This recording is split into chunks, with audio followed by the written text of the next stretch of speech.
గోమాత ఆడవారికి పెట్టిన శాపం ఏంటో తెలుసా?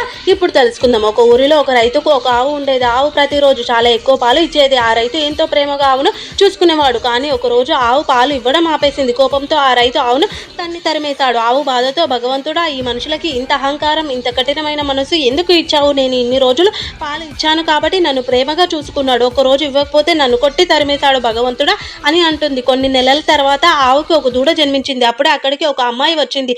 అమ్మ, నా బిడ్డ నా వీపు మీద పెట్టు, నేను ఇక్కడ నుంచి వేరే చోటుకి వెళ్ళాలి అని అంటుంది. అప్పుడు ఆ అమ్మాయి, చీచి, నీ బిడ్డ చూడటానికి దరిద్రంగా చండాలంగా ఉంది, దాన్ని పట్టుకొని నీ వీపు మీద పెట్టాలా అని అవమానిస్తుంది. ప్రసవ సమయంలో నేనెంతో నొప్పిని భరించి అలసిపోయి నీకు సహాయం కోరాను. నన్ను, నా బిడ్డను నువ్వు అవమానించావు.